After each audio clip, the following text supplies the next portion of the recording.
तो गाइस आज हम बात करेंगे my life as a loser के चैप्टर नंबर 84 के बारे में। और आज की वीडियो की शुरुआत में हम देखते हैं एंचोल जीनू की बॉडी में मिलने के लिए आता है उन लोगों से जो कि एंचोल का नाम बदनाम कर रहे होते हैं इंटरनेट में। पहले तो एंचोल इन सबको मारने की सोच रहा होता है, लेकिन इन सबका दुखड़ा सुनने के बाद एंचोल को समझ आता है कि ये लोग तो पहले से ही सताए हुए हैं। एंचोल को समझ आ चुका होता है कि इन लोगों की जिंदगी खुद एंचोल ने ही पहले नरक बना के रखी है और उसको इस बात का पता भी नहीं। इसलिए एंचोल सोचता है कि उसके लिए यही सही होगा कि इन लोगों की प्रॉब्लम्स को निपटाए वो खुद। एंचोल ने जीनू की बॉडी में इन सबको ये शो कर दिया होता है कि यही पिंक मैन है, यानी कि एंचोल जैंग के साथ वाला बंदा मास्क वाला। ये सारे बंदे ये देख के हैरान हो चुके होते हैं कि जीनू असल में पिंक मैन है, और इन लोगों को ये जान के बहुत दुख हो रहा होता है जीनू के लिए कि ये पिंक मैन बन चुका है। इनको लग रहा होता है स्कूल ट्रांसफर होने के बाद एंचोल ने जीनू को पकड़ लिया होगा और जीनू को जबरदस्ती पिंक मैन बना के अपने लिए काम करवा रहा है। ये लोग आपस में बोल रहे होते हैं उस हरामजादे ने जीनू को पिंक मैन बना दिया है, इसकी ऐसी हालत खराब कर दी है, इसको जबरदस्ती अपने लिए काम करवा रहा है, इसलिए हम लोग एंचोल को नहीं छोड़ेंगे, हम उस साले का धुआं निकाल देंगे। यानी कि एंचोल का दाव यहाँ पे बिल्कुल उल्टा पड़ रहा होता है, इसलिए वो चिल्ला के इन सबको कहता है अबे चुप हो जाओ,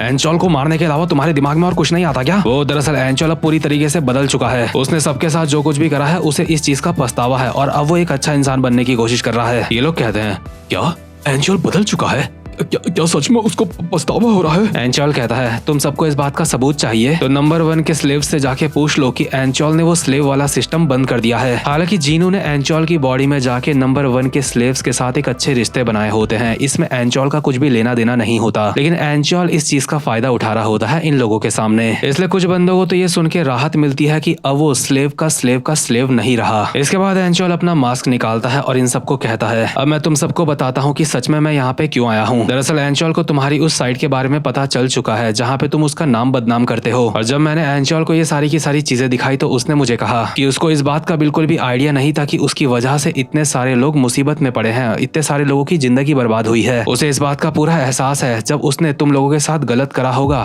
तब वो इतना ज्यादा मैच्योर नहीं था, लेकिन अब वो मैच्योर हो चुका है। अपने किए गए इन गुनाहों को सोच के उसके दिल में अब दर्द होता है, इसका मतलब वो एक अलग इंसान बन चुका है, वो एक अच्छा इंसान बन चुका है। वो बेचारा तो अपने किए हुए में इतना ज्यादा पछता रहा है कि तुम लोगों से वो आंखें भी नहीं मिला सकता, इसलिए उसने मुझे भेजा है। मैं उसका राइट हैंड मैन हूँ, इसलिए मैं उसकी तरफ से तुम सबसे माफी मांगता हूँ। ये बंदे कहते हैं क्या एंचोल जैंग ने सच में ऐसा कहा?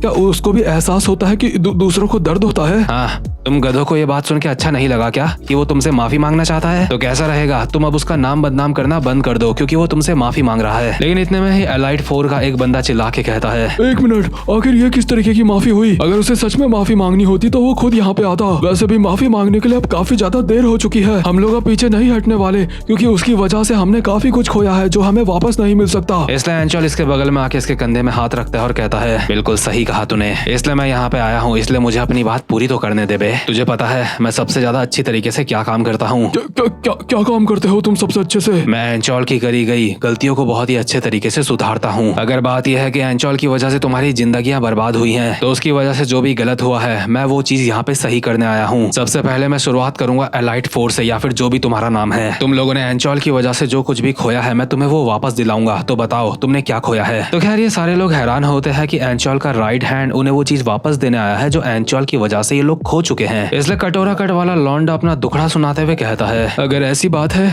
तो ठीक है, ट्राई करके देख लेते हैं। वैसे भी ये सब कुछ एंचोल की ही मेहरबानी है कि अपनी जिंदगी में हम लोगों ने काफी कुछ खोया है। ठीक है, तो सबसे पहले मैं बताता हूँ मैंने क्या खोया है। मैंने खोया है अपना दोस्त। एंचोल अपने मन में बोल रहा होता है ये सब कुछ तो सुना सुना लग रहा है, ऐसी प्रॉब्लम मैं पहले भी फेस कर चुका हूँ क्योंकि एंचोल की वजह से जीनू ने भी अपना दोस्त खोया होता है। तो खैर इसके बाद ये बंदा अपना दुखड़ा सुनाते हुए कहता है मेरा एक दोस्त हुआ करता था, वो मेरा बेस्ट फ्रेंड था, उसके अलावा मेरा और कोई दोस्त नहीं था, कोई भी इंसान मुझसे बात नहीं करता था। लेकिन एक दिन उसने मुझे बताया कि अगले हफ्ते वो शहर छोड़ के जा रहा है। उसे इस बात की चिंता थी कि वो अकेला उधर क्या करेगा जब मैं उसके साथ नहीं होऊंगा, इसलिए वो चाहता था उसके जाने से पहले मैं बस एक बार उससे मिल लूं। लेकिन जिस दिन वो शहर छोड़ के जा रहा था उस दिन एंचोल ने मुझे पकड़ लिया था। एंचोल चाह रहा था कि वो मेरी फाइट किसी दूसरे इंसान से पूरे दिन भर करवा के मजे लेगा, लेकिन मुझे मेरे दोस्त से मिलने जाना था, इसलिए अपनी जिंदगी में मैंने पहली बार हिम्मत करी और एंचोल को सब कुछ बताया। मैंने उसको सब कुछ बताया कि मेरा दोस्त मेरा इंतजार कर रहा है, मुझे उससे मिलने जाना है। मैंने उससे भीख मांगी कि सिर्फ इस दिन एक बार मुझे जाने दो बस। और तुम्हें क्या लगता है, उसने वापसी में मुझे क्या जवाब दिया होगा। प्रेजेंट मोमेंट में एंचोल जो जिनू की बॉडी के अंदर होता है इसके मुंह पे मुक्का मारता है और कहता है, अबे साले इतनी लंबी कहानी क्यों सुना रहा है, सीधा मुद्दे पे आ क्या कहना चाहता है। दरअसल एंचोल ने भी ऐसा ही करा होता है और ये बंदा कहता है, एग्जैक्टली उसने भी ऐसा ही करा था। एंचोल का मुक्का खाने की वजह से मैं वहाँ पे बेहोश हो गया था और उससे मिल नहीं पाया। शायद मेरा दोस्त मुझसे इतना ज्यादा नाराज हो गया था कि उसके बाद से उसने मेरा रिप्लाई कभी भी नहीं करा। दुनिया में जो सिर्फ मेरा एक दोस्त था वो भी मुझसे छिन गया। एंचोल कान में उंगली करते हुए कहता है, क्या बस इतनी सी बात है, अब भी ठीक करके देता हूँ इसको तो। क्या तुम बोल रहे हो तुम मेरी वापस से उससे दोस्ती करवा सकते हो? अबे क्या बोल रहा है, मुझे बस इतना पता है कि तेरे पास कोई भी दोस्त नहीं है, तुझे दोस्त चाहिए ना। ये जो मेरे साथ मोटा यहाँ पे आया है ये तेरा दोस्त बनेगा।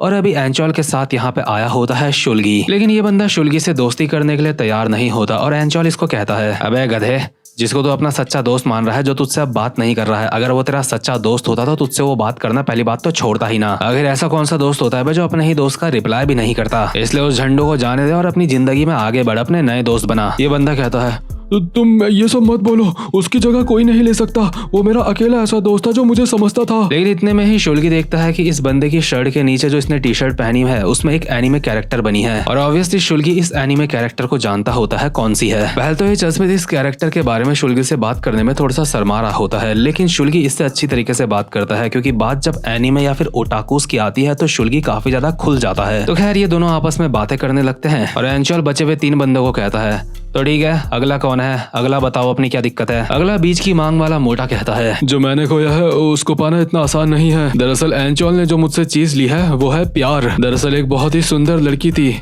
जो मुझे पसंद थी, मैं बस उसे दूर से ही देखता रहता था, उसके पास जाने की मेरी हिम्मत नहीं होती थी। लेकिन एक दिन मैंने फैसला करा कि मैं हिम्मत जुटा के उसको सब बता दूंगा। लेकिन फिर एंचोल मेरी जिंदगी में आ गया और उसने सब कुछ खराब कर दिया। एंचोल कहता है, अबे अबे रुक रुक रुक, ब्रेक मार भाई। देख मुझे नहीं पता कि इससे एंचोल का क्या लेना देना है, लेकिन उस लड़की ने तुझे जरूर रिजेक्ट करा होगा कभी ना कभी, है ना। मोटे अपने दिल पे हाथ रख के बोलिए, बात सच है कि नहीं, वो लड़की तुझे पसंद करती थी क्या? सच्चे दिल से बता। अगर एंचोल अगर तुझे परेशान ना भी करता तो वो लड़की तुझे फिर मिल पाती क्या? सच बता, तुझे अपनी खूबसूरती के ऊपर इतना यकीन है कि एंचोल के बिना वो लड़की सीधा तेरी बाहों में आके गिरती? तुझे ऐसा लगता है? इस मोटे को एहसास हो जाता है कि जो उसके सामने लेजेंडरी जीनू है वो सच बोल रहा है। एंचोल कहता है, चल तुझे इस बात का एहसास तो हुआ कि वो लड़की तुझे कभी भी हाँ नहीं बोलने वाली थी। मुझे लगता है तुझे थोड़ा वर्कआउट करना शुरू करना पड़ेगा और अपने ऊपर थोड़ा ध्यान दे, तब जाके तेरा कुछ हो पाएगा। और हाँ, रोज नहाया कर, तुझसे बदबू आती है। इसके बाद बारी होती है तीसरे बंदे की और जो तीसरा बंदा होता है एंचोल उसको कहता है, तुझे देख के तो लग रहा है जरूर तूने अपना परिवार खोया होगा, है ना? तो बता तेरा क्या है? ये कहता है, क्या? तो तुम्हें इसके बारे में कैसे पता? अबे मैं खुद हैरान हूँ, मेरा तुक्का सही लगा। इसके बाद ये बंदा अपनी कहानी बताना स्टार्ट करता है। मेरे डैड एक बहुत ज्यादा जिम्मेदार इंसान थे जो अपने परिवार की बहुत ज्यादा चिंता करते थे, इसलिए मैं खुश था कि उन्होंने बैंक से लोन लेके एक रेस्टोरेंट खोला है। सब कुछ अच्छा चल रहा था, लेकिन एक दिन एंचोल हमारे रेस्टोरेंट के बाहर दूसरे स्कूल के लड़कों को मार रहा था। ये सब कुछ हमारे रेस्टोरेंट के सामने हो रहा था और उससे भी बुरी बात तो यह है कि रेस्टोरेंट की ओपनिंग के दिन हो रहा था। उस लड़ाई झगड़े की वजह से हमारे रेस्टोरेंट की चीजें भी इधर उधर गिर चुकी थी। एंचोल अपने मन में कहता है, अच्छा तो मेरी वजह से इसका पूरा का पूरा रेस्टोरेंट खराब हो चुका था, इसके लिए नया रेस्टोरेंट लाना तो बहुत काफी ज्यादा मुसीबत वाला काम है, लेकिन चीजें मेरी वजह से खराब हुई है, मुझे किसी भी तरीके से इसको भी सही करना होगा। तो तू कहना चाहता है मेरी वजह से तेरे डैड का रेस्टोरेंट बिल्कुल ठप पड़ गया, वहाँ पे ग्राहक नहीं आते थे, है ना? और तेरे बापू ने जो लोन लिया था बैंक से वो चुका नहीं पा रहे हैं, क्यों? मैंने सही बोला ना? एंचोल सोच रहा होता है जीनू ने टूर्नामेंट जीत के जो पैसे कमाए थे वो पैसे वो इसको दे देगा, लेकिन इतने में ये गधा कहता है, आखिर तुम क्या बोल रहे हो? हमारा बिजनेस ठप नहीं पड़ा था। दरअसल उस दिन के बाद से तो हमारा बिजनेस और ज्यादा अच्छा चलने लगा था। एंचोल कहता है, क्या तेरा बिजनेस अच्छा चलने लगा था? तो हरामखोर, तुम मुझे ये सब कुछ क्यों बता रहा है अगर अच्छा चल रहा था तो? दरअसल होता यह है, जो इस लौंडे के फादर होते हैं, एंचोल की फाइट देख के उन्हें एमएमए में काफी ज्यादा इंटरेस्ट आने लगता है। इसके बाद वो टीवी में बस एमएमए फाइटिंग देखने लगते हैं, जहाँ पे उन्हें खुद एंचोल फाइट करता हुआ दिखता है एमएमए के शो में। इसके फादर एमएमए देखने में इतने ज्यादा बिजी हो जाते हैं कि अपनी जिम्मेदारियों को ही भूल जाते हैं और अपने रेस्टोरेंट की सारी जिम्मेदारियां अपने बेटे को सौंप देते हैं। और इस गधे के सर पे रेस्टोरेंट का बोझ आ चुका होता है, इसलिए इसको इतना ज्यादा दुख हो रहा होता है और ये सोच रहा होता है ये सब कुछ एंचोल की वजह से हुआ। इसलिए एंचोल अपने मन में बोल रहा होता है, क्या ये भी मेरी गलती है मतलब? लेकिन इसके बावजूद भी एंचोल इसके रेस्टोरेंट के लिए एक नोट लिखता है इसके फादर के लिए, जहाँ पे एंचोल ने लिखा होता है इसके फादर को कि अपने रेस्टोरेंट के ऊपर ध्यान दो। लेकिन एंचोल का इन सब की प्रॉब्लम सुन के दिमाग खराब हो चुका होता है, क्योंकि ये सारे गधे जैसी प्रॉब्लम लेके बैठ रखे होते हैं जिनका कोई सर या पैर नहीं है। इसलिए एंचोल गुस्से में कहता है, ठीक है अब टाइम वेस्ट मत करो, अगला कौन है बताओ? अब बताओ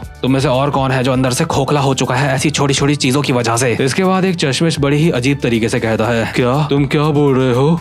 आखिर खोखला कौन हुआ है अंदर से? तुमने अब तक शब्दों की हेरा फेरी करके कुछ चीजों को सॉल्व करने की कोशिश करी है, एक्टिंग करी है, लेकिन मेरा जो खो चुका है वो हमेशा के लिए खो चुका है, कभी वापस नहीं आएगा।